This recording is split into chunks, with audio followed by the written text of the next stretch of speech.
Ladies and gentlemen, boys and girls, welcome to episode number 77 of Stateside Report UK. It's the Luca episode. More on him in a sec. Don't even worry about that. I'm your host, Stateside Gab, the flesh in the building. As always, by my side, Mr. OKC, Mr. Asna. I can't say that with a lot of energy these times because it's looking good for them. Stateside. I saw Aze's goal, by the way. Oh, yeah, heavy. Even Rice's one, decent. When I'm in a position, I just have to smash it. That's it set up nicely. He caned it. Yeah, you know what I mean? Man. I hear it on the half volley as well. Yeah. Certain things just have to be caned. Yeah, I understand, man. I hear it, man. My club's doing all right these days. I haven't mentioned my club in a while. All right. One game every 4 weeks. You're all right. Yeah, that's fine. It's nice having 2 games in a week, but if you can't win them all, then it's a problem. Teams in this country, they struggle. Not my team. It's hard to buy a win, man. It's hard to buy a win. So if you get a win, whichever way you get it, you celebrate it. Yeah. You know what I mean? It's hard to come by when you see these English teams on national television. You just hope your team ain't in the mix on all of that. Sometimes you need to understand where your team is at. If your team's not ready to be on, like you said, on the big screens, under the lights, you see your music blazing. It's okay. Build slowly. You know what I mean? But hey, that's what my team is doing. Luckily, we are a football podcast, so don't worry. Let me get back in body because, if I talk about my basketball team, it's not looking good. It's muddy right now. Shout out Westbrook, though, man. Yeah, man. Did you see he came for the media the other day? I saved it on my bookmarks on Twitter, but I haven't watched it yet. Long story short, he said basically just covered the team fairly. You lot are sprouting nonsense. You don't know what's going on. I'm not going to lie. All the stuff I've been seeing, I think it's been moderately fair, but I think there's been a few probably personal things that he's read that he's not happy about, so he called some journals out. Kenyon Martin as well. I saw him the other day. I don't know if you saw it in Gills Arena. One assistant producer that was in the background, in the back nizzy. I think I was watching that today. Where he brought him out and put him on blast. Yeah, wow. If you're talking about like his speech impediment or something like that. Yeah, he has a stutter, which he's sensitive to, and there was a video of him getting mocked by one of the assistant producers. He was quite close with it. I was like, no one likes a pile on, man. No one likes a bully. Do you know what I mean? You can't be doing that. Yeah, that's a straight red, man. Yeah, man. And came out, showed him, what's good, for lack of better words. But anyway, don't worry. For matters at hand, in episode 77, shall we go straight into the Western Conference? And funny enough, the man that wears number 77 on the Lake Show. I had to whip out my phone Stateside. I've had to whip it out because I'm looking at the form table for the Lakers. Hey, ain't bad. I'm seeing, what's this? 1, 2, 3, 4. This is about 10 in their last 11. This ain't bad. I think that's a 5-game winning streak, I want to say. Yeah, it's more than this. 1, 2, 3, 4, 5, 6-game winning streak. Right now, it's not bad. Third in the West. Still a few games behind the Thunder and the Spurs, but third in the West. More than a few. But hey, man, we have to put things in perspective. There have been moments in the season where the Lakers, they ain't been looking, good, especially on the defensive end. However, especially offensively, hey man, they're putting things together. It's been a good watch as of recently, and it's been led by the charge of number 77 himself, Luca. He's turned it up a few notches, post All-Star break. And it's got a lot of people, especially Laker fans, up in arms. Stateside up fan. As I always say, I have to defer to you because you support a team that is unfortunately up there in the standings. One of the favourites to go again and win it. My team ain't up there, so my credence ain't that heavy. You know what I mean? So I have to defer to you in these kind of situations because a lot of people are, liking the smell, liking the cut of the Lakers' jib in terms of championship, aspirations and what they have, going on for them. Where are you at in terms of what the Lakers are doing at the minute and where it might take them, March, May, June? Yeah. June. I mean, that's a bit optimistic, not gonna lie. But when you look at this Laker team, they're a bit confusing. But their best 3 players, Austin Reeves, Luka, and LeBron, when they've played together, they've had a great record. I don't have the stats, I don't have the numbers with me, but I just know when they play, they win a lot more than they lose. And when you're seeing closer to the end of the season, that's when most teams start to their teams round off perfectly fine. Injury players start coming back, and that's what you're seeing with this Laker team. And like I said, when you have all that talent on the floor, I know they're a bit top heavy in terms of talent, but that talent takes them a long way. Do you know what I mean? They've been a lot of the teams in the Western Conference just underneath them. They have the tiebreak against Houston, Denver, and Minnesota as well. They will end up having that third seed locked. And like I'm saying, with this Laker team, that talent will carry them a long way. How far, who knows? But in the West, it's not easy though. Do you know what I mean? The West is not easy. When you start facing your OKCs and your San Antonios, that's when you're like, that's when you really you feel it a bit. And they played Denver the other day. I watched the game as well. Great performance from both teams. To be fair, big shot making, clutch, assists, rebounds, steals, all it just when I watch basketball in and around like March, April times, you're like, you can tell playoffs is right around the corner. I mean, when you peek over, you're like, yeah, playoffs is right there. And that's how these teams are playing. That's how the Lakers are playing. It almost seems like they're peaking at the right time. So if I'm a Lakers fan, they're always optimistic anyway. So I'm a little bit more optimistic than usual. What for you is, or who should I say is do they have a sort of X factor in a way? Just because I'm looking at their team, their role players, especially Marcus Smart, starting to get it together. But for me, like it starts and ends with their big three in regards to offensively. Luka's going on a tear. You know what LeBron's going to give you, but especially when Austin Reeves is out there, just like you said, when they're all playing together, it's like what you're putting your third best defender or whatever the case is on Austin Reeves. It's a tough matchup, I'll be honest. And defensively as well, I'm going to give LeBron James a lot of credit in regards to, I don't think, he's in his athletic prime, like physically. There was reports that he may be, thinking about coming back next year and playing for another year. We'll find out towards the end of the season if that's true or not. But especially defensively, there's a lot of, you can let me know if I'm wrong in my assessment here, but there's a lot of, Draymond in LeBron's thinking of the defensive end of the court in regards to, look, I'm so seasoned in this thing. I have more experience than everybody else. Even though I don't have the necessary motor because of my responsibilities on offense and how much I have to know about the other team. When I'm on defense, because I can think faster than you, and because I can quarterback the defense better than most people in the league. He puts people in the right positions and he just quarterbacks it extremely, extremely well. Draymond-esque, like I said. For you, do they have either an X factor, player that makes them, tick or makes them different? Or do they have like a specific end of the court or scheme or whatever the case is that really impresses you and that sets them over the edge versus other teams in the West? I mean, when I look at X Factor, I'm talking about the big three. Do you know what I mean? When I'm looking at this Laker team, their best way to beat teams are to outscore them. Do you know what I mean? And that's exactly, to be fair, that's what I saw in that Denver game. They were always going to outscore Denver than get stops down the stretch to ice out the game. Do you know what I mean? When they have big offensive talents and Luka who hit a big go-ahead fadeaway shot, when you had Austin Reeves make big shots down the end in fourth quarter and overtime. You have LeBron as well, who at this point of his career has kept his game very, very simple. Plays out the post, demands a double team, kicks out from that, gets open threes to your Marcus Smarts, to your Laravias, and gets easy lobs to dominating. You know what I mean? So he's caught, like you said, he's quarterbacking the whole thing. He's bought in, by the way. Did you see what Aiton said?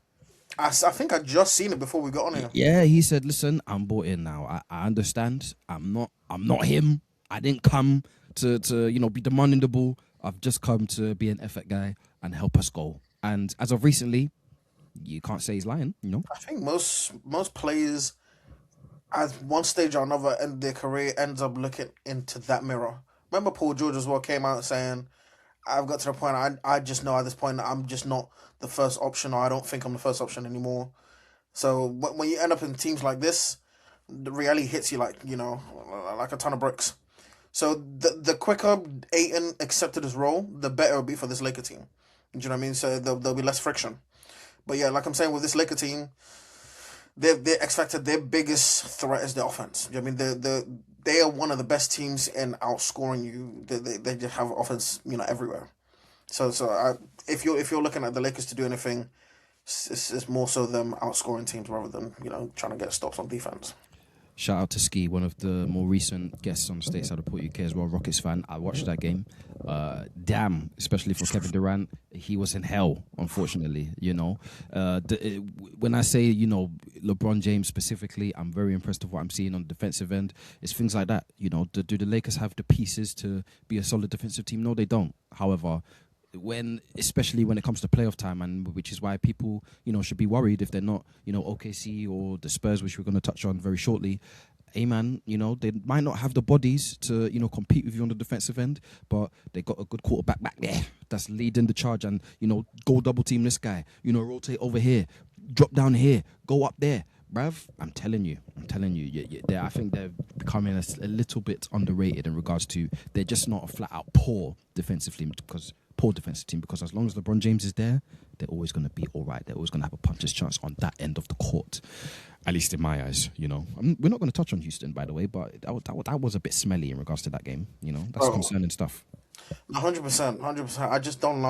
I don't love their offense at all. Their defense still also leaves a lot to be desired. And I even made a video with KD's 7 turnovers. Guy gives you 2 points in the second half. It's not great. That's an anomaly, though, surely, because Kevin Durant 2 points. That's not what we should be expecting. That might be an anomaly, but the high turnovers, especially when you don't have Şengün and they're double teaming you, knowing that the rest can't playmaker or score at a high level to cause damage to the other team, that's not an anomaly. Do you know what I mean? That you can see will be a blueprint for a lot of teams to try and hurt this Rockets team, however far they make it in the playoffs. Well, we'll see what happens with the Lakers and the Rockets as well. We're going to stay in Texas just because there's 2 wins. There's 2 teams, excuse me, not 2 wins. They have a lot more than 2 wins, trust me. But there's 2 teams in the NBA that have 50-plus wins in the NBA. One, of course, the Oklahoma City Thunder, probably guess. And the next one, is the San Antonio Spurs. You look at the league standings in the Western Conference. It's OKC and the Spurs pretty much battling out for number 1 and number 2 spots. Even though OKC a few games ahead, but as of recently, Spurs have been playing on another level, and there has to be shout outs all round to their roster, specifically their coach Mitch Johnson. You're doing a hell of a job. Doing his team.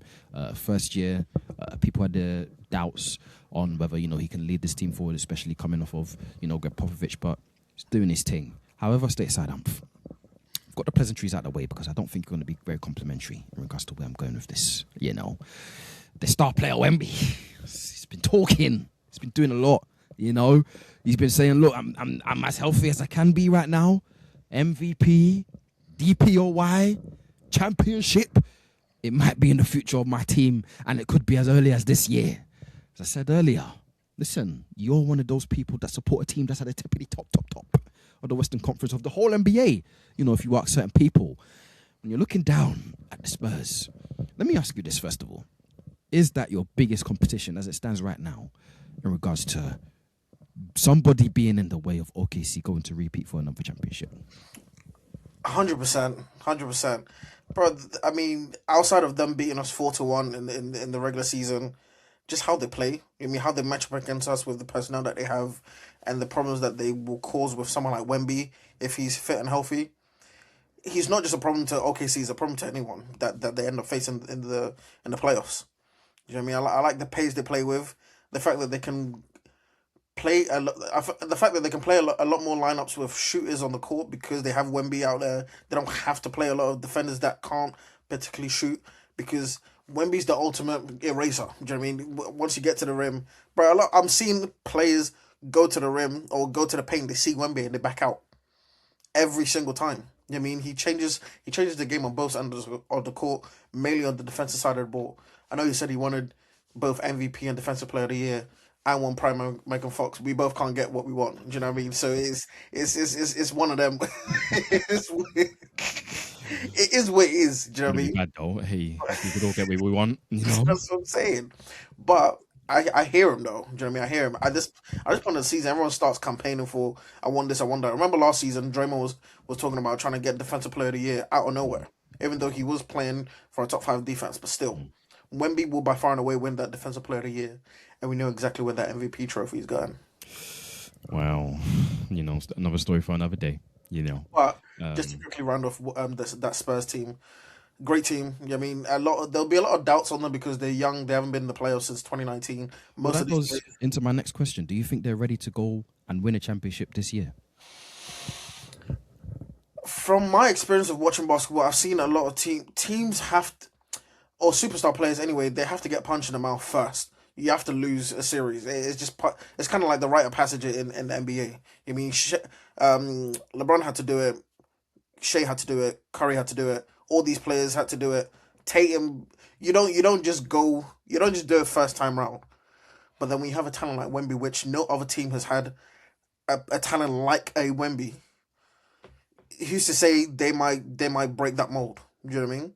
But still, it's still basketball at the end of the day. Do you know what I mean? And then history don't fail us.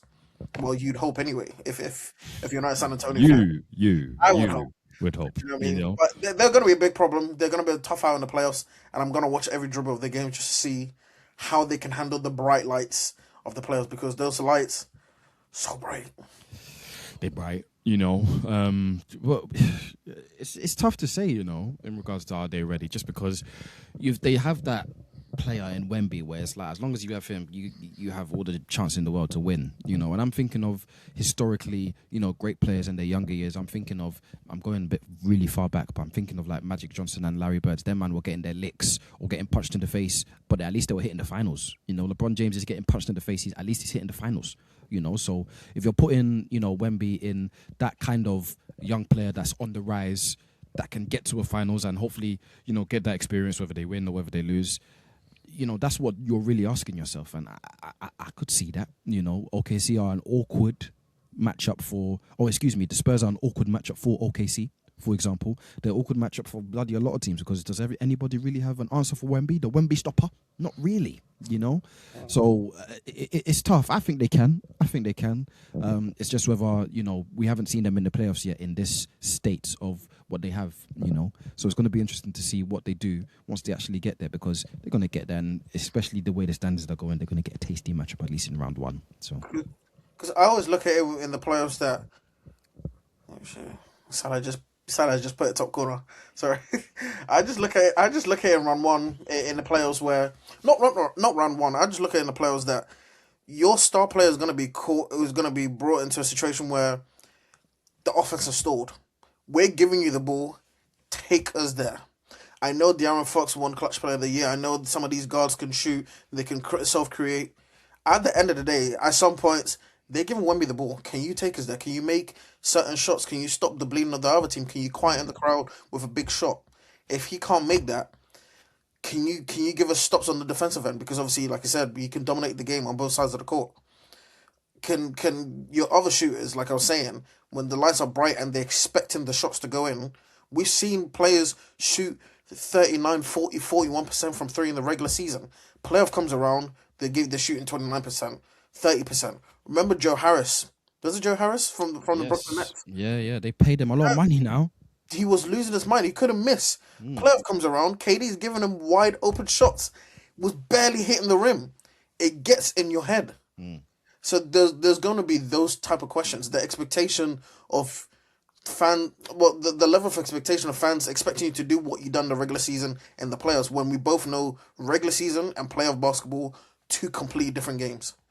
So all those questions, amongst others that I can't think of right now, are going to be posed at this young San Antonio team. Can they answer them in high pressure situations? That's what we're going to find out. Oh yeah, they're going to have to rely a lot on, the De'Aaron Foxes, Harrison Barnes, for whatever that's worth. Trust me, You saw how he got traded as well when he couldn't make shots in 2016. Yeah, when he couldn't make shots in 2022. Sorry, he was violating. He violated. I was just trying to say, KD, bro. They brought in KD. They're like, yeah, Harrison Barnes, get out of it, because in the regular season you're making these shots. Playoff comes around, you're not making them, bro. They have to rely on Harrison Barnes. They're better men than me. Still, I can't lie. Anyway, But one year my team make the playoffs, he's letting us down.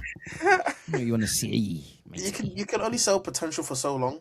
Do you know what I mean? But the potential with the San Antonio team is attractive. It's interesting. So we'll see how it pans out with the San Antonio team. Oh yeah, absolutely. Last one for you here, matey. Jimmy Butler.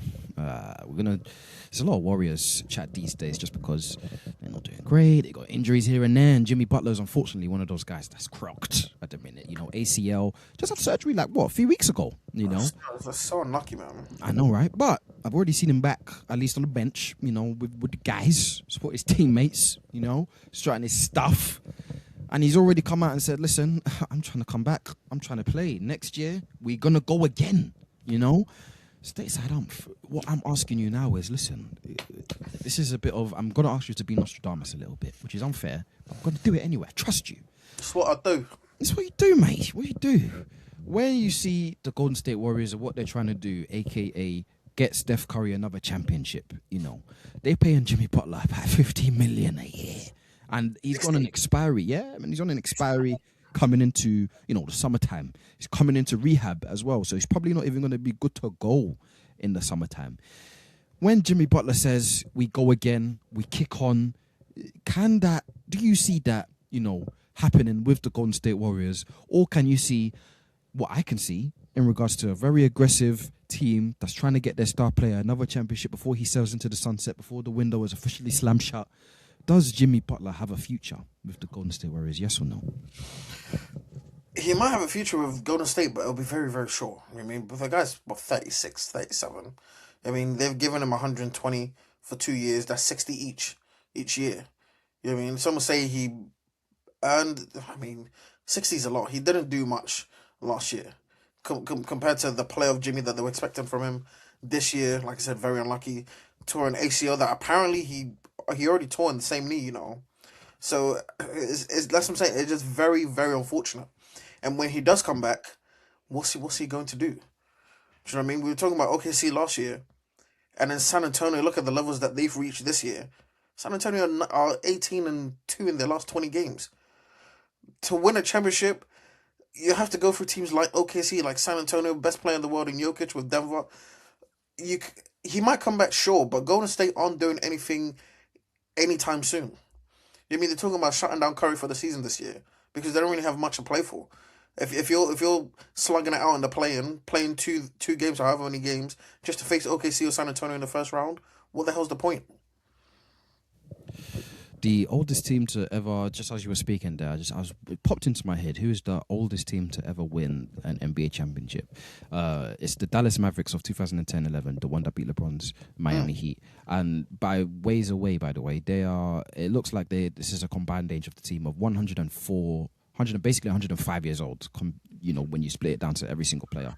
I don't know what the average age of the players have to be, but you can imagine the characters that were on that team, and your Dirks and your Jason Kidds and your Sean Marriotts and your Jet Terrys. The core of their team were pensioners.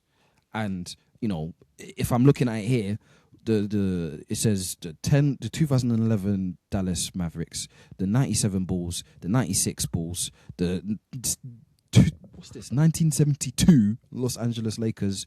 Listen, old teams, unfortunately, just don't win championships. It doesn't really happen. And it hasn't happened in the better part of, 15 years? So if the Golden State Warriors have these aspirations of trying to, get Curry a championship, the optics say, at least even with a healthy Jimmy Butler, it ain't happening. It ain't happening, So they have the metrics all there. They have a lot of people that are paid a lot of money to make these kind of decisions. And if I'm playing Nostradamus a little bit, I'm very sorry to say I don't see Jimmy Butler's future in Golden State. Not because they don't like him, not because they don't think he's a good enough player, but if they're trying to win Curry a championship, old teams just don't do it. And with how good the younger teams, in the NBA are today, your OKCs, your Detroits and your Bostons, ain't happening. Ain't happening in Golden State, unfortunately. So, I just gave you some optics there. And if Jimmy Butler thinks he's going to come back and he's going to be Golden State, like I said, he has to have another thing coming, man. I hope he hasn't bought a house out there. I'm saying just Golden State's lifeline is slim to dead right now. Do you know what I mean? I think their best chance of winning the championship is when they took the opportunity in 2022, when they caught a very young, inexperienced Boston Celtics team. And I think LeBron came out with a video talking about how Golden State beat the Celtics with just IQ. Just IQ alone. And obviously they had decent pieces. Otto Porter, they had Wiggins, yeah. Iggy. They had Iggy on his last legs. That was the last dance basically with Golden State in 2022. 4 years on, they're not doing anything. Well, they're trying to have another one, but I'm telling you now, they better get younger, but find a way. I'm saying, but it's like when they've been a dynasty for so long, they've dominated the league for so long. At what point do people think, or do people accept the fact that it's over? I mean, there's a new sheriff in town, and his name is SGA. That might be a talking point one of these days, Yeah, by the way. We have to make it a game in regards to when do you realize, or when do teams realize it's over? The dynasty's done. it's hard. It's like with professional athletes. It's hard to know at a certain point. I gotta let it go, or even if they do, it's like letting it go is just so. You hear sports people talk about it all the time. Like I knew it was over, but I couldn't accept the fact that it took me too long to accept it, and we're looking at that with Golden State right now. Tough scene. Don't get me wrong. I'm happy that this is happening. F the Warriors and all that. That like my center once said. But listen, the fans over there, they got something to think about, and obviously the team themselves got something to think about. Stateside off, I've enjoyed our Western Conference preview, especially because it lacked my Kings and it lacked your OKC, so I'm happy. You know what I mean? Shall we break it up a little bit and shall we play a game?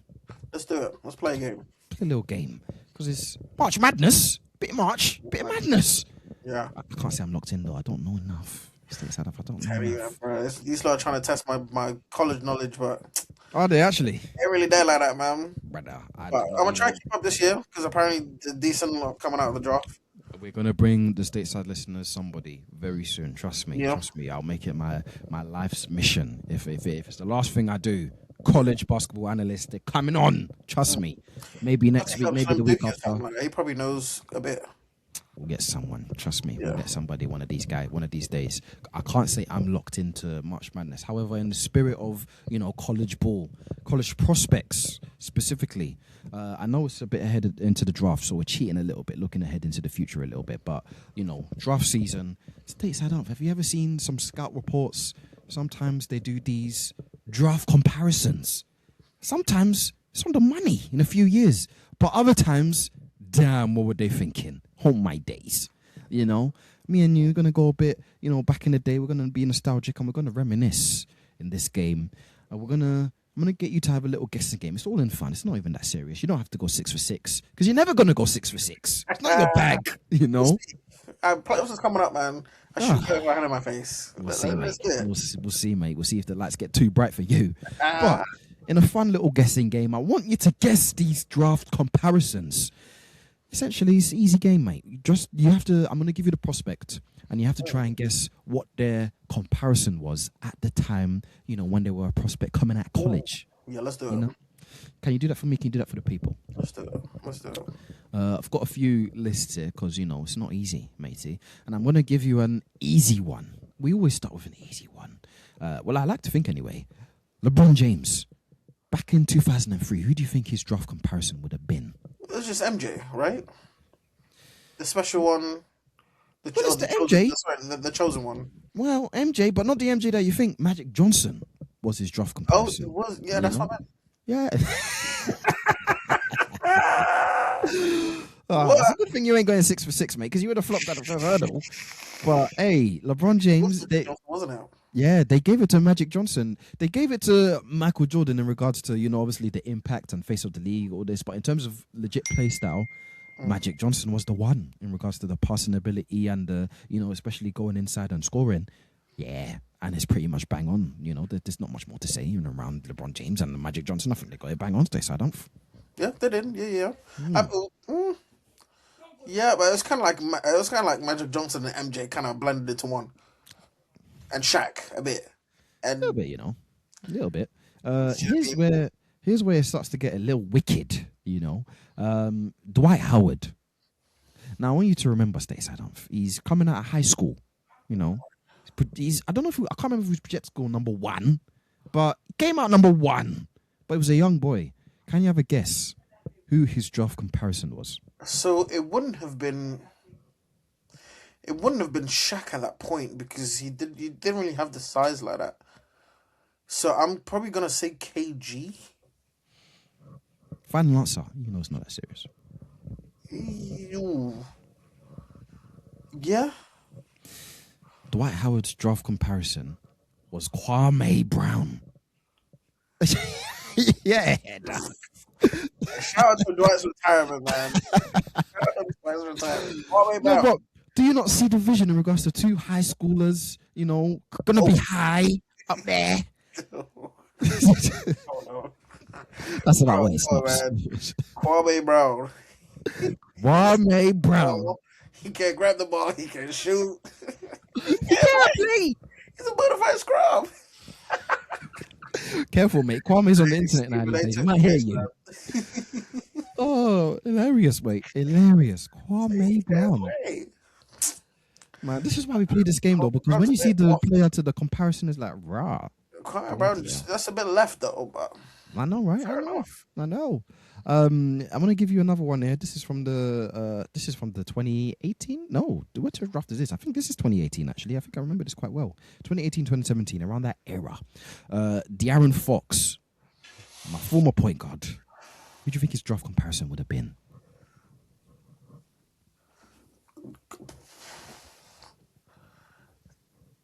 Were there any lefty point guards? I mean, he was very quick. John Wall. Final answer. Yeah. Yeah. Well done, matey. John Wall was the direct comparison. Let me not act too surprised. I already knew this. So Okay. Shout out John Wall, though, man. I see him on TV nowadays. Yeah, he's doing all right for himself these days. He is. Landed on his feet nicely. You know, worked through some hard times, obviously, as most people do, transitioning from retirement into, what's next. He's doing all right. He's doing all right for himself. I'm going to give you another person from that draft class, by the way. Well done for getting De'Aaron Fox, right? Can you do Jason Tatum? Who do you think was his draft comparison?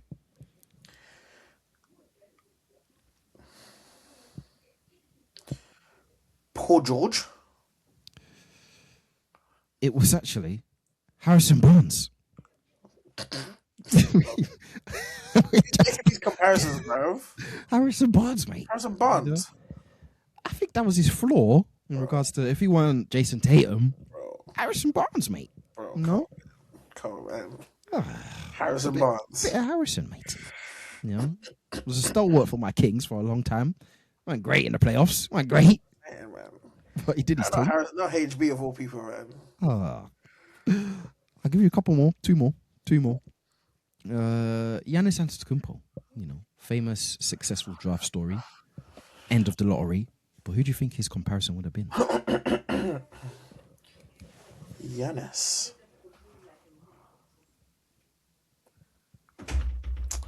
I don't know. Because I'm trying to think his play style at that time, very slim. Mm-hmm. Wasn't as physical. No, he wasn't. Didn't really have... I don't know. I'm stumped. Shall I put you out of your misery? Yeah, go on. It was Nicholas Batum. Really? Yeah, man. Yeah. What? But I can see that, though. They don't know what he is in Giannis, They don't know where his position is or what his game is really. Wasn't as broke or it wasn't as hitched when he came into the league as well. Yeah, but he was a slimmer, he wasn't that strong, That is true. Mm. You hear what they're saying about Giannis? Literally an hour ago. The Bucks are trying to close him down for the rest of the season. Oh, we'll get there. Don't worry. We'll get there. Don't you worry about that. I'm going to give you one more. When we get out there, go to the east. We can go east. We spoke about him earlier, funny enough. Dominating. DeAndre. Who do you think his draft comparison would be? Number one pick. I think he came out of what was I'm not going to say Shaq because that's too much. So we'll probably say someone we've already said. Dwight Howard. It was actually Shaq. Take Shaqtus. No one's ever going to be Shaq, though, man. Do you know what I mean?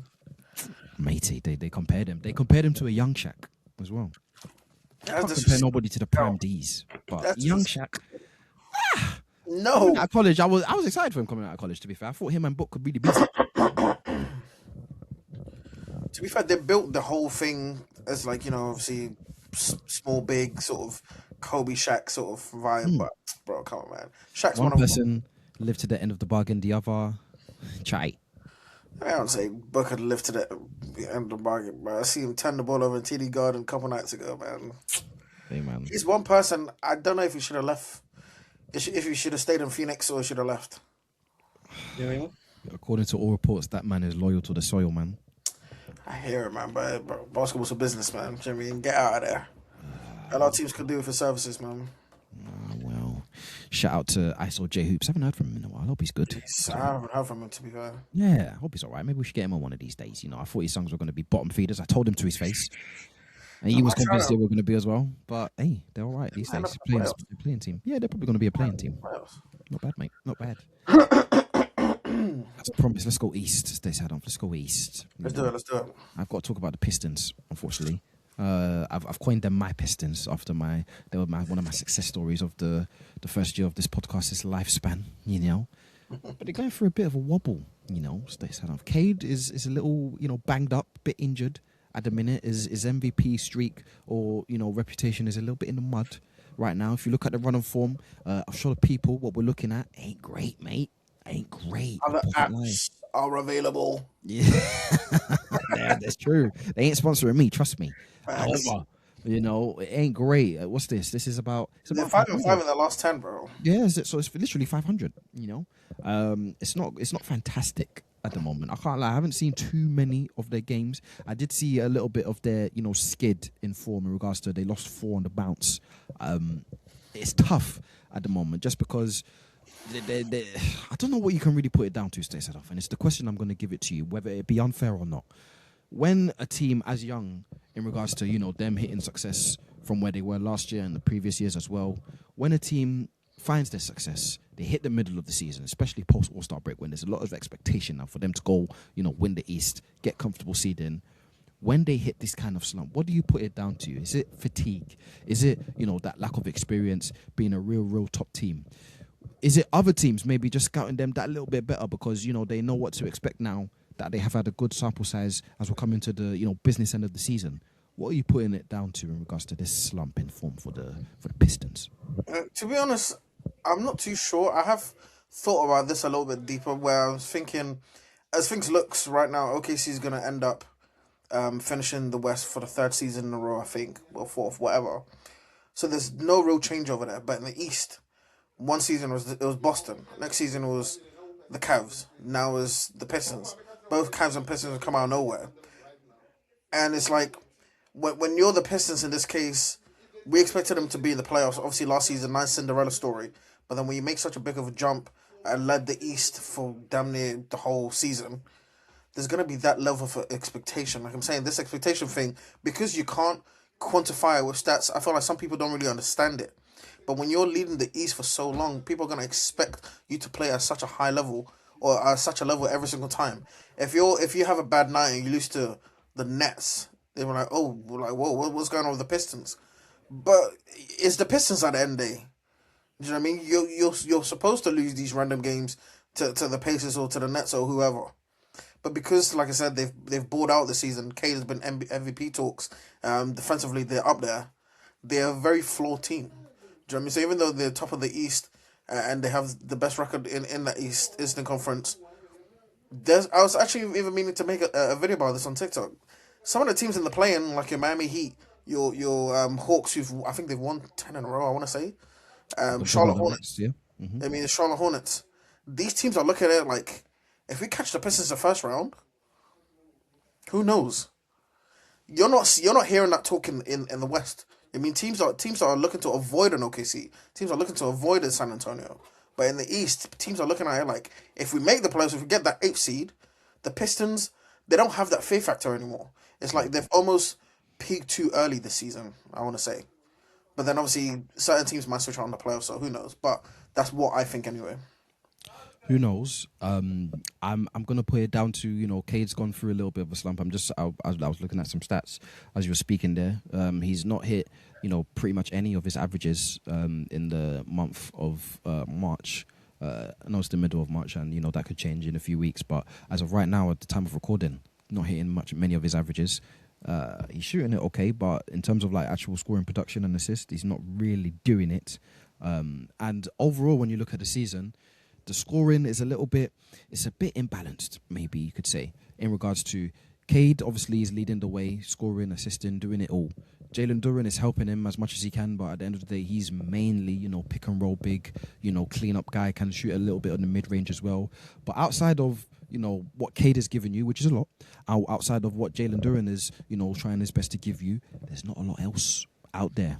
Their team is very much a scheme fit in regards to it's Cade's world and the rest of you lot are kind of living in it, where other teams have other options and other people that they can fall on. You know, if I just look in the East alone, you know, if Donovan Mitchell's not doing it, then they got James Harden in there and they got Evan Mobley in there to, you know, pick up the pieces. If I look at what Boston is doing, Jason Tatum is now back, so Jaylen Brown doesn't have to, you know, do it all. They have Peyton Pritchard there, they have Derek White there, they have people that they can fall back on. You know, if you look at out west, you know, OKC, Shea, J-Dub, Chet, they've got people.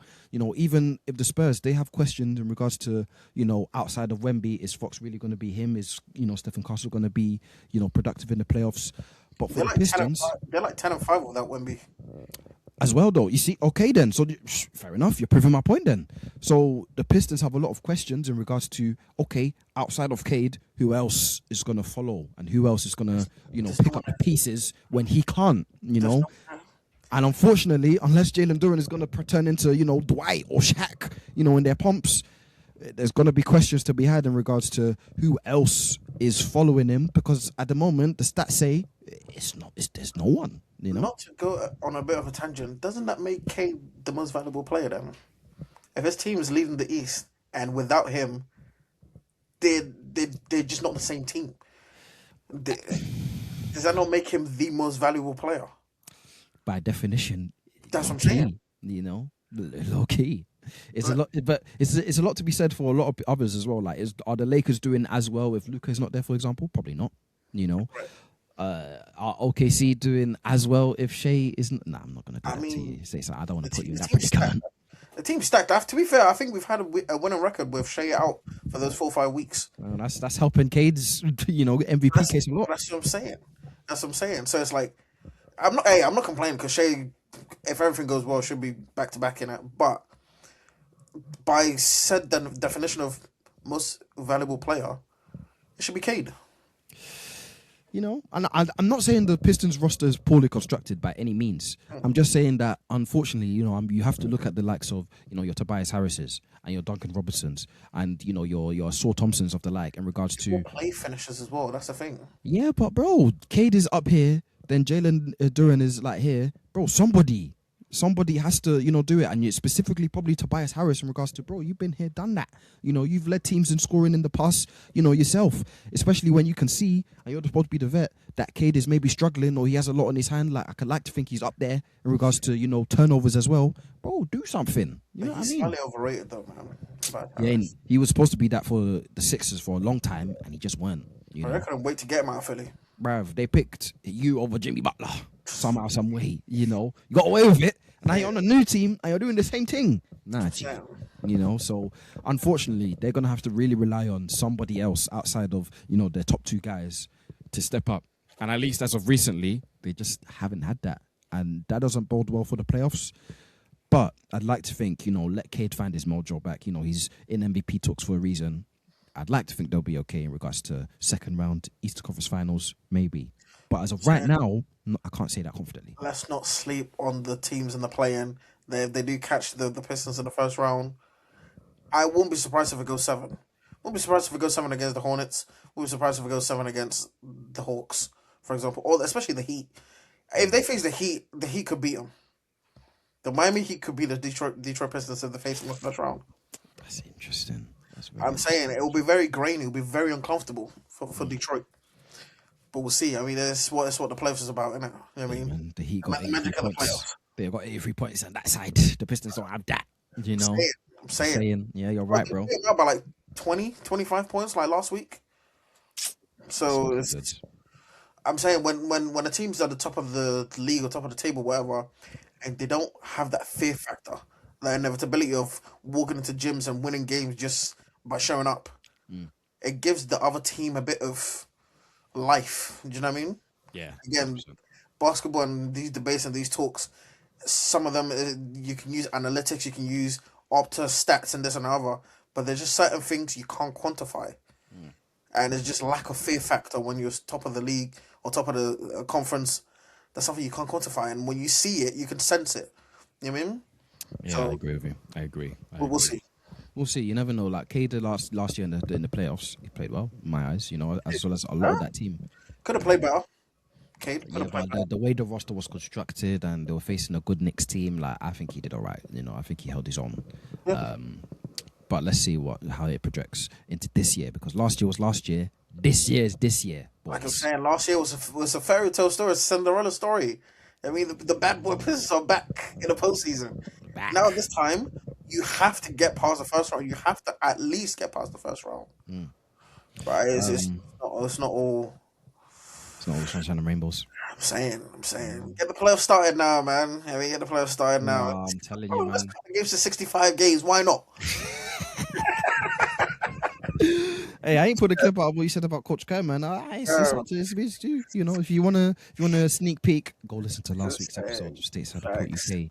Also, like, share, comment, rate, subscribe if you enjoy what you listen to as well. We just chat hoops. That's what we do, lads. We do. One of the teams that I was keen to talk about, you kind of said it there, was the Atlanta Hawks. In regards to, they're on a really, really good run. I want to say they're 11 on the bounce, 10 on the bounce, something along the lines of that. Yeah, bro, 10-0 in the last 10, bro. They're doing it right now, and a lot of questions were had in regards to the Trey, who was, the franchise. A lot of people loved him. You can say whether you liked him or you hated him, the fans over there, they loved the thought of Trey Young taking their team into the promised lands. Like I said, whether you thought it was going to happen, whether you didn't, they got comfortable in the fact that Trey was there. He's not there anymore. And by what it says, they're a better team without him. The optics probably told them that, and that's why they were so comfortable to trade Trey, to the Wizards.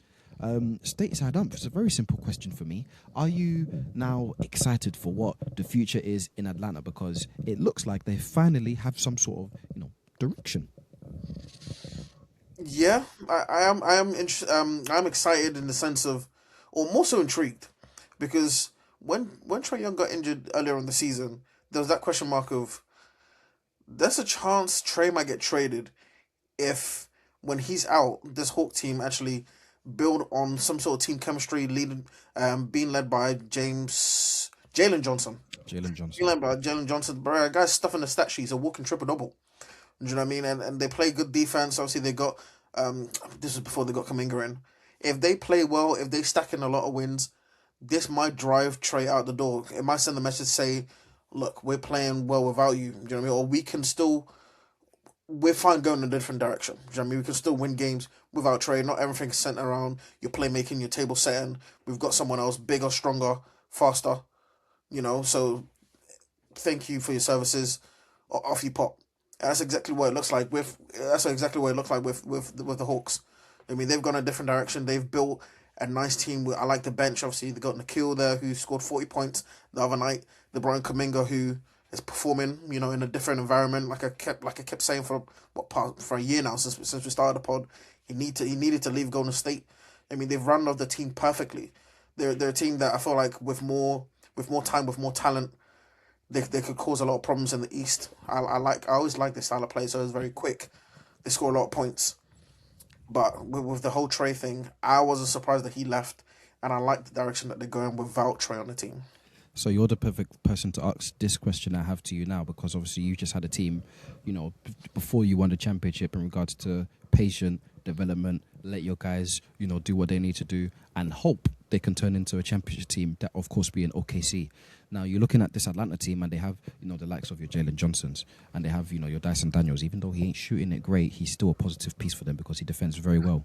They have the Kumingas of the world. CJ McCollum's a great vet over there, and he's doing good things. They got the Corey Kispert, so they got the shooting. Who else did they got? Risa Shea, depending on how you feel about him. I'm not a fan, but cool. They got Kongu as well, good young big man. Would you be on the side of now, okay, let these guys develop and see what they can do together? Or, hey man, Giannis is out there. There's big stars out there. LeBron might be looking for something different. Would you put a star amongst these guys? Because it seems like their team is good enough to put a star in and let them compete. Or would you still be on the side of, stick together, let this guy develop, let's see where we can go?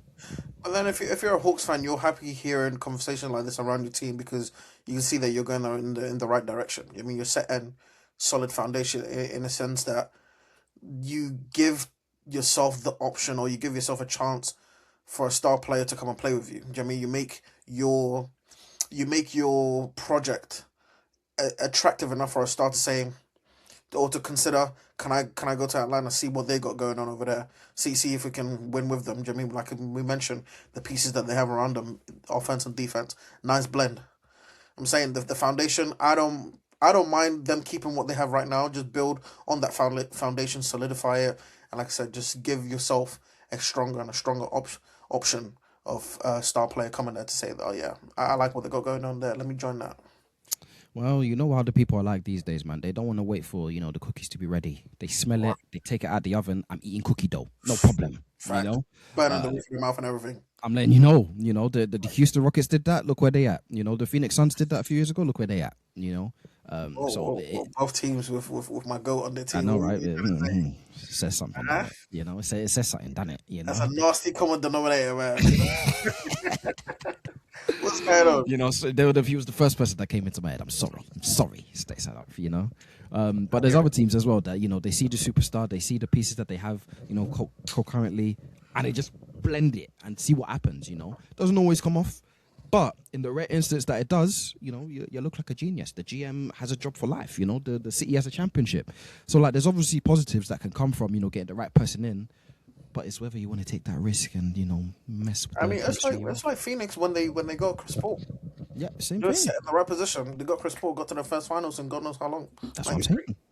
It can happen, mate. It can happen, Last thing I wanted to talk about in regards to what the East has got going on. Someone we just touched on.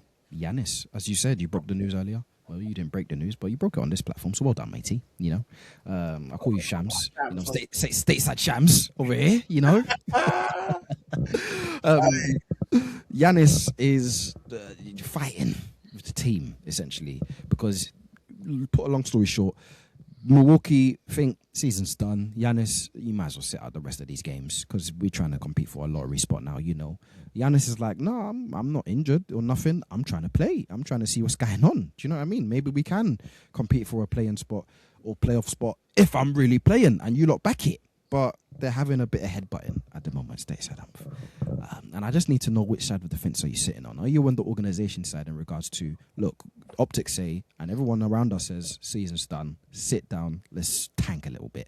Or are you on Giannis' side in that I'm actually healthy and people want to see me play, let me play? What side of the argument, what side of the fence are you sitting on with Bucks and Milwaukee? Or the Bucks and Giannis, excuse me. I don't mean to sit on the fence, but I hear where both parties are coming from. I hear where Giannis is coming from, and I hear where the organization is coming from. Obviously, ultimately the organization or the Bucks want the best for themselves. You know what I mean, alongside with Giannis as well. If you look at the standings here, bro, the Bucks aren't winning games in a hurry. They're not winning games in bunches to threaten that 10th spot that the Hornets are going to end up getting. Do you know what I mean? So by playing Giannis and then reducing your chances of getting a higher draft pick, now you're hitting the Bucks. You know what I mean? So the Bucks they're well within the right to say, Giannis, let's try to shut this down. But Giannis, he's a competitor. He's a winner. Do you know what I mean? He don't want to go that route. Do you know what I mean? He don't want to sit out when, like you're saying, he feels like he's not injured. But for the sake of the organization, no one player is bigger than the organization for the most part. So it's like for the most part. That's why I put that asterisk there. So it's just one of those.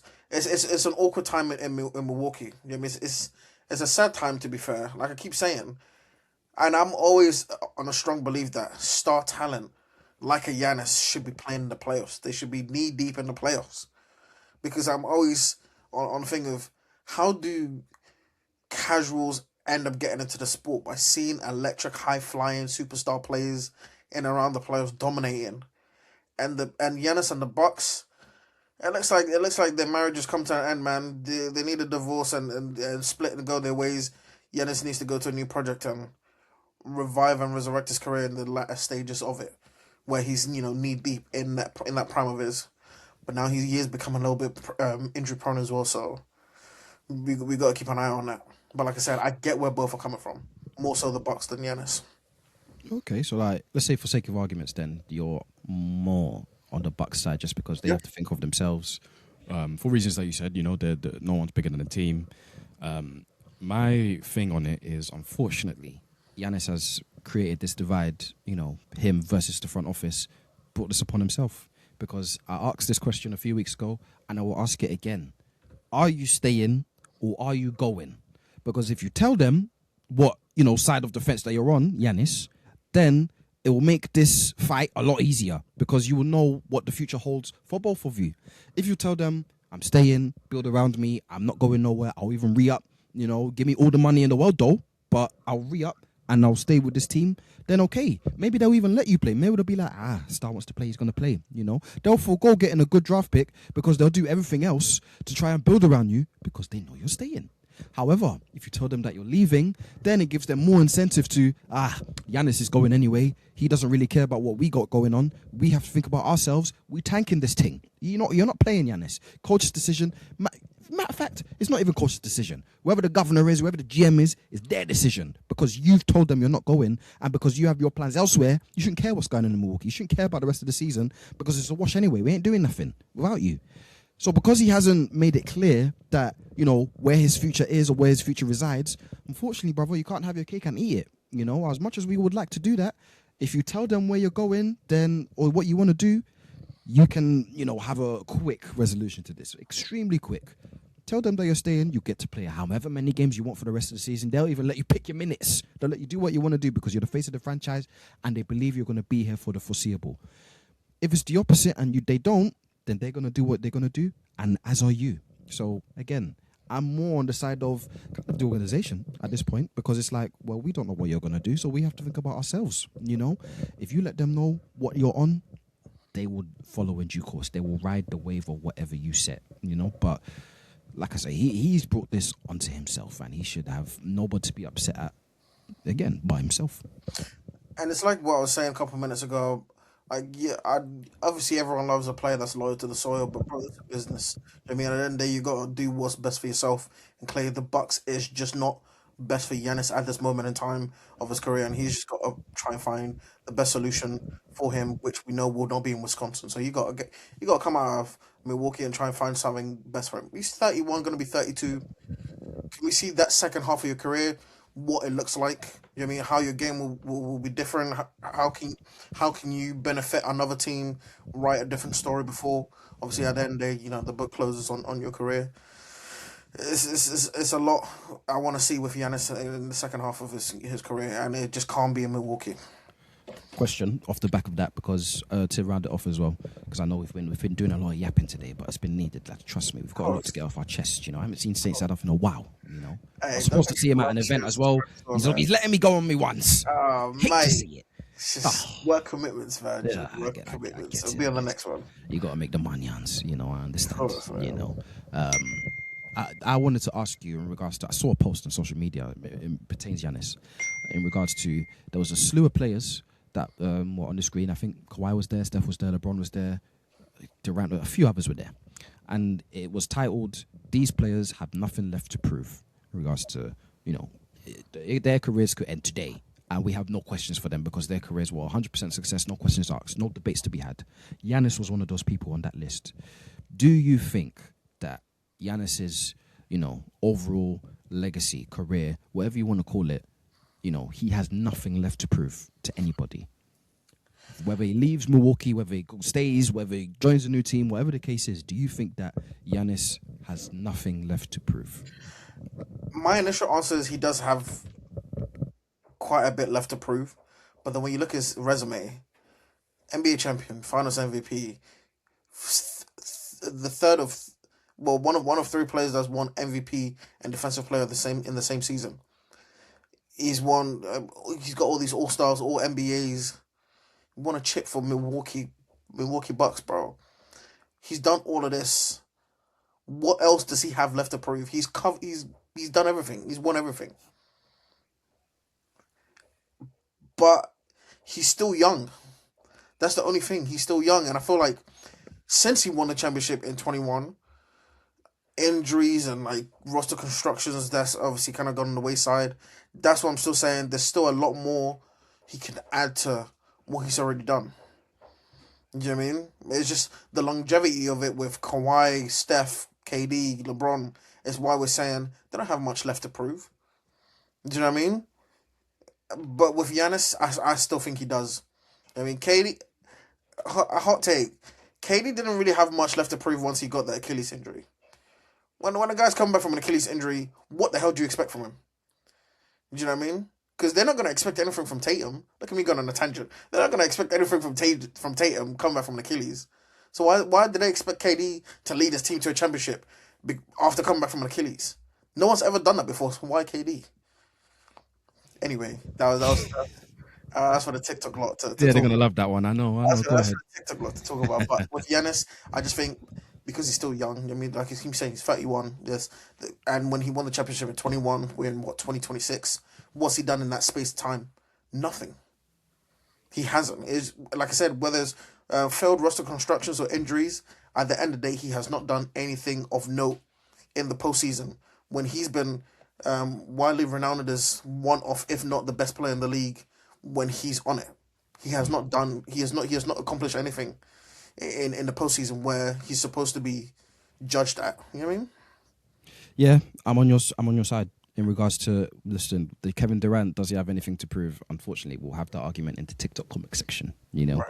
But in regards to the Giannis, he 100% has something to prove. Just because, what you're telling me, since he won the championship, I know he's got all the individual awards, and I know he's got one NBA championship. But so what? He's supposed to just relax, and he's supposed to just be like, my career's set in stone. No, that's not how sports is made. And we've been putting Giannis in this best in the world, conversation. Him, Jokic, Luka, SGA. Whoever you want to say, Giannis has been involved. However, his age mates and everybody in that conversation have been going on to win, the MVPs and the championships as of recently. So you can say roster construction, you can say age, you can say injuries. I'm sorry, if you're one of those best player in the world, kind of guys, you have to prove something every single year. There's not a year that you can take off, whether it's, you as an individual, you're having a poor year and your team's doing well, or you're having the best year of your life and your team's doing poorly. Hey man, did you get it done or did you get it done? Because all your mates did, all the other guys were comparing you to did, and you didn't. So to me, until he's pretty much out the league or officially, quote unquote, out of his prime, he's got something to prove every year, to me. But then again, bro, look at his resume. Look at what he's won. I get it, bro. Did he win MVP in 19 and 20? Oh, he tested me, yeah. Did he win it in 19 and then got Defensive Player of the Year and MVP in 20? And then won a championship in 21? Yeah, I want to say it's correct. I want to say it's in 1920. I want to say so. I want to say the year he won a championship, he won the DPOY, Ooh. Search that. I don't think so, because I screenshotted some. Where am I? The Defensive Player of the Year in 2021 was... Oh, no, it was 2020. Giannis, 2020. 1920 is when he won it. Mm-hmm. So I'm saying he won the MVP in 19, 20, won the championship in 21, and Defensive Player of the Year. He's what, bro? What else has he not won? He's won everything. So then, are you letting him off the hook in regards to his not failure? Of course, it's not a failure to not win. As he said one time, there's no failure in sports. He said it, not me. That bright orange Nike jumper. Yeah, man. Yeah, he was kind of cooking. He kind of wasn't, but argument for another day. Are you giving him excuses then for him not being able to win a championship? I'm just playing devil's advocate. Okay. Because I'm saying you should have prefaced that because I was ready to attack you. I'm just playing devil's advocate because I do still think as a fan anyway, there's still more of Giannis I still want to see that we still have to see. You know what I mean, when you're just entering your 30s, but if you look at his resume, what he's won, what he's done for the game of basketball, what more does he need to prove, and what more does he need to win?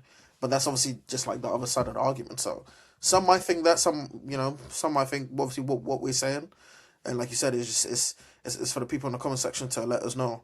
Does Giannis still have more to prove, or like you're saying, is this stage of his career just for him to, I don't know, just chill and just kind of his career just peter out? Exactly. I want to, the last word on it before we move on to our last game is I feel like until somebody is, officially out of their prime and you can pretty much have a good, scope on their whole career, until that point, and you're one of those guys, you're one of those top players, you have something to prove every year. Right. Are you telling me that Embiid has nothing to prove just because he's won an MVP and he's been a scoring champ? He's probably out of his prime, but not really. So, okay, you don't have the full scope on his career. You're probably expecting Embiid to do something in regards to at least hit a conference finals. Do something for me, Right. Every single player in NBA history, until they've hit that point when it's like you don't have, or you do have a full scope of their career, you have to show me something. You have to show me that you're still one of those guys. Until we have that conversation now, if Giannis is officially out of his prime, he's washed or whatever the case is, he has to show me something for on his new team, on the Bucks, whatever the case is. If he wants to still be considered one of those top guys in the NBA, his story's not finished. Job's not done, as Kobe said. I agree, 100%. Yeah, but as we always say, the comment section is never wrong. Facts. Should I read you? That to the people on live and see what they say as well. But Maybe so. Maybe so. Maybe so. Question, not even a question, by the way. Thank you to the YouTube comment section because it's an underrated one. They give me good joy. Exactly. Stateside, I have to read you some of the comments that were left under one of our discussions in regards to LeBron James and Stephen Curry. Should they play together? You remember it from a few episodes ago. Go listen to the full episode if you haven't. Of course, it's on the Stateside Report YouTube channel. YouTube channel? It is on the YouTube channel. Funny enough, the whole video. I'm gonna read you some of the comments because. It was one of those peak ones, Should LeBron and Steph play together? No.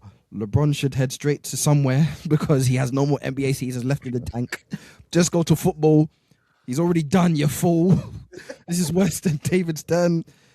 Bro, hey man, there's more that I've left off there, by the way. I got to go check it out, bro. Stern would have kicked LeBron out of the league. What do you mean a 40? He would have had something, CONCACAF style. What they did to the AFCON. They would have found something dark. You know what I mean?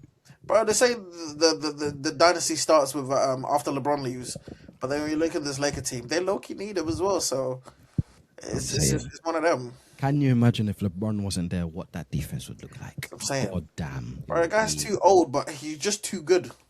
He just is too good.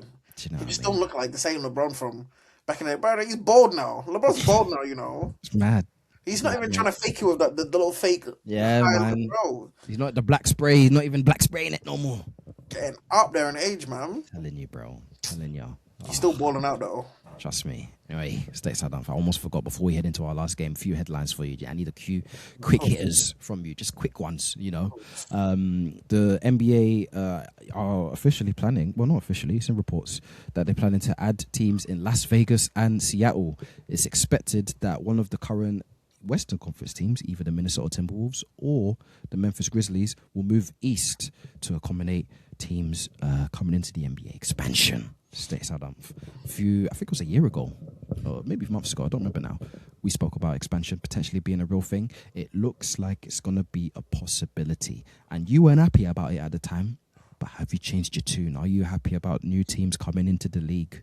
Not necessarily, no. I still have that same opinion. I just feel like, bro, there are too many teams that are tanking, too many teams that are purgatory. Remove 2, add 2 is what I'm saying. Keep it at 30. Remove 2, add 2.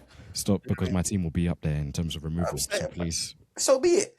No, there's not so be it. There's not so be it. Look at the 2 worst teams, Sacramento and Washington. Get Indiana. They're the bottom of the East right now. Finals last year. They're in the bottom of the East. You said the West teams. Right, the finals last year. I'm just saying, I don't like adding more teams into it. Do you know what I mean? Bro, there's too many tanking, too many teams that are kind of like mediocre. You know what? Add more to that. You know what I mean? And someone, I don't know if it's someone from like Gilbert Arenas podcast was saying there ain't enough talent in the league where you should be adding more teams to it. I disagree, personally. In terms of like high level talent, where you're gonna have like star player, but I guess that could come from the draft. I'm not sure how that would even work, but I'll rather remove 2, add 2, rather than move 2 over to the Eastern Conference and bring 2 to the West. I disagree. Just in regards to I'd love to see an expansion. In regards to that means expansion draft. Excuse me. I'd love to see an expansion draft, just because teams would then have to choose who they want to protect and choose who they would like to let go of. I would like to see the dynamics in regards to that. I would like to see some stars emerge in new franchises. Seattle being one who's been, bleeding for a team. Las Vegas looks like they're going to be the other new team that's going to be there. By the way, quick question that just come to my mind. If Seattle actually come back, I've seen reports that your team are very much willing to let Seattle have their history and continue their franchise as the Seattle Supersonics, and you stand alone as the Oklahoma City Thunder. Do you have any thoughts on that? Do you even care? I think that is the right thing to do. I think we're well in our rights. Since we came into the league in '08, we've built our own history. Do you know what I mean? And we're continuing to solidify that with, our play. I think it's 10 out of the last 15 years we've been in the playoffs and stuff like that. So it's just impressive resumes that we've had as the Oklahoma City Thunder. Obviously, the Seattle Supersonic, they got to the finals in '96. They won the championship in '70, whatever. So they can have their own history. I mean, when we have ours. So I don't mind that. Yeah, fair enough. You can I like to think you can stand on your own feet as a franchise, like an official one, because you won a championship. In your existence as Oklahoma City Thunder. So even though rarely did they ever pair both of them together anyway. Yeah, next one in regards to just quick hitters headlines. Steve Kerr has become the 28th coach in NBA history to reach 600 regular season wins. I think it kind of goes without saying, but at this point, Steve Kerr is an all-time head coach, right? Yeah, he's always been an all-time head coach. I've always had a lot of time with Steve Kerr. Like I said, it's not easy. The way people talk about Steve Kerr saying, "Oh, if you have all these star players, or even I could do the job," I'm saying it's not easy having all these star talent and all these big personalities and making sure everyone is sweet. I mean, managing all these players, it's not easy. It looks easy on the eye, but trust me, it's not. Because if it was easy, anyone else would get that coaching role. That's why they pick the best out of the best. And 600 wins, he's definitely earned that. Absolutely. And then the last one is maybe one that you would like, I don't know. But PSG, AC Milan, Newcastle owners want to invest in NBA Europe. And you have to think of the possibilities stateside of. Manchester City have been, very vocal in regards to them trying to get involved in whatever the NBA Europe is going to be. Who knows? The Arsenal, maybe. It's still the Cronkies in charge doing the business over there? Still the Cronkies, still Stanley. Maybe, I don't know. Manchester United, they got the Americans over there. Liverpool, they got the Americans over there.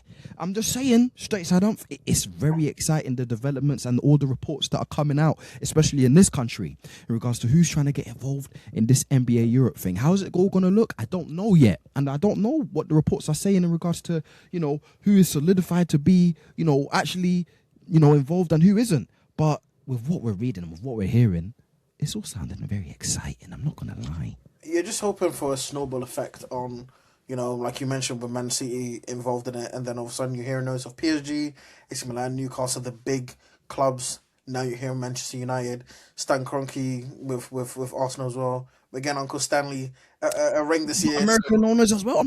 That's what I'm saying. The American owners that have infiltrated the Premier League, Chelsea as well. Do you know what I mean? Blue Co and them lot up the Chelsea. Oh, Chelsea. Paige, what's going on? What's going on? She was at the game yesterday as well. Oh, stinker. 8-2. Bloody hell. Yeah, I'd hate to be a Chelsea fan. Anyway. You're nasty, mate. You're nasty. I'm saying, I like stuff like this. Do you know what I mean? It only grows the sport. And like I said, the American influence in terms of the owners that are within these football clubs, they hear sniffs of it. It's all networks and connections and just the growth of basketball in general, whether it's in Europe, NBA, we love to hear it. I mean, hopefully there's growth on that end. Yeah, that's all we want to see at the end of the day. Growth, basketball, preferably in my back garden, please. Can the Cronkies rise up Arsenal or something like that? I'd hate watch them, of course. Hey, we're getting a ring for Stanley this year, man. So you might dig deeper in his pocket, see what it's saying. Maybe. You know what? If you imagine you win the quad, NBA Europe round the corner, brother, you might say, you know what? I'm rich now. I got money in my pocket. I've got the pots in the bag. Yeah, let's do it. I said before a ball was kicked. Quad is on. Let's play the last game before I lose it, because I was joking and now you've made it serious and now I'm sick. I start that this Sunday. Oh gosh, Stateside, shall we play the last game? Let's do it. You liked it so much last week. I'm bringing it back. It's the wheel. It's not the wheel. Don't worry about it. I saw your eyes there. I'm gonna conquer that wheel soon. Maybe next week, matey. Maybe next week, because I'll bring it back. Don't you worry about that. You haven't forgotten about it. I know it's kept you up all night. But this time, keep 4, cut 4. It's a very simple prospect. We spoke about Giannis. Wemby wants to win one of these. It's Defensive Players of the Year. Stateside umph. Just like we did last year, I'm going to give you 8 in total. And you have to keep 4 of them. Ones that you want on your roster. You don't have to give me the reason. You just want to keep them or you want to cut them. Can you do it for me? Can you do it for the people? Let's do it. Here we go. Some of your favorite Defensive Player of the Years. Keep 4, cut 4. Simple. We'll start off with Kevin Garnett. Keep. Rudy Gobert. Keep. Kawhi Leonard. Keep. Marcus Smart. Cut. Dikembe Mutombo. Cut. Jaren Jackson Jr. Cut. Draymond Green. I love Draymond as well as a defender. But who's the last one after him? Keep Draymond. Michael Jordan. You know what? Screw that board bastard. Bro, yeah, man, cut my MJ, man. Who is he? Yeah, cut. Why not? I mean, maybe I could have swapped Rudy for the Kembe, but I'm happy with my 4. Who did you keep? I'm surprised you kept Rudy. You kept KG, Rudy, Kawhi, and Draymond. That's solid. It's not bad, to be fair. Already 4-time Defensive Player of the Year, bro. Yeah, but Rudy's... I hear it. But I'm just saying, you would have to give me like Hakeem or someone for me to like, regret it a bit. But 4-time Defensive Player of the Year, Rudy, I'm not mad at it. I hope Wemby actually meets the 65 thing, bro, because he has to. Bro, Wemby should have at least 2 Defensive Player of the Years. Oh, 100%. At least he's averaging 3 blocks for crying out loud. Right. I don't know how he. I don't know. That's a great game. For once, I'm actually happy with the 4 that I've actually got.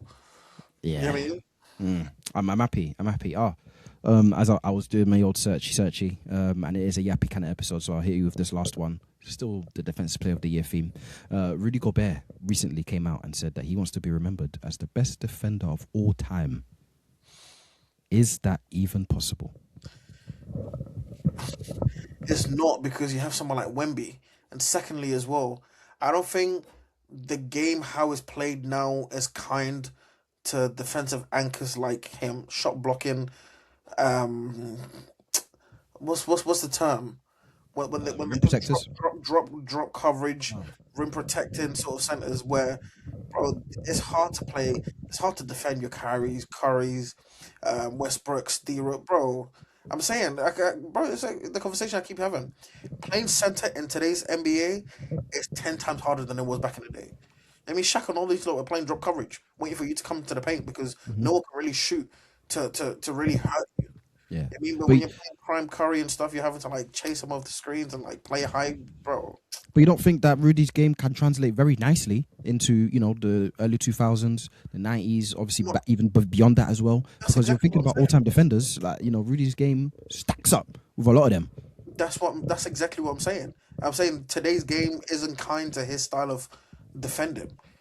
Even though obviously, like, you can't deny it. The guy, four Defensive Player of the Years, you can't write it any other way. But I'm saying if he was 10, 15 years earlier and he makes it a comment like that, it might hold more weight. But when like I said, when the game is being played this way and it's not conducive to drop bigs that, shot blocking bigs, and then you have Wemby coming to the league, bro. At that point, it just takes your take and just, I guess, pins it to the glass. My take. Rudy said he wants to be it, I hear it, but I don't see how that would be the case, unfortunately. Do you think Wemby could be the best defender to ever live? 100%. He just has to stay fit for the sake of not just San Antonio but the league as well. I want to see Wemby in the league for a long time. Do you know what I mean? I want to see him in the league for a long time. They got to obviously load manage him a little bit and try and find a way to get him within that 65 game rule every time to be eligible for these awards, because someone that's performed at this level, both ends of the court, they have to get their dues. Do you know what I mean? Yeah, I agree. I think we've got enough there. Stateside, it's been a good episode. I've enjoyed it. Good talking episode. Not so many in regards to headliney topics. No one's got traded. No one's got injured. Knock on wood for a long time.